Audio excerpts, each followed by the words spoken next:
Estem aquí protestant perquè hi ha masses espais verds a Barcelona que estan en perill.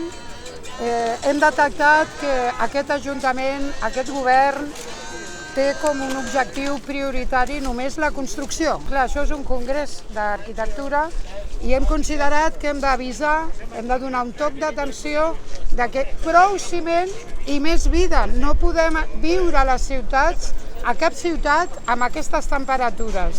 Necessitem verd, necessitem ombres i els joves arquitectes han de repensar què és un hàbitat en ple segle XXI, amb una emergència climàtica i amb una crisi també d'energies.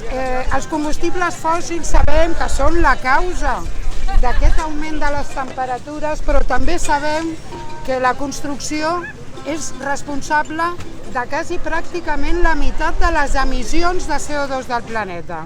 Llavors aquí hem vingut simplement a protestar, a avisar de que això ho fem entre tots o d'aquí no surt ningú.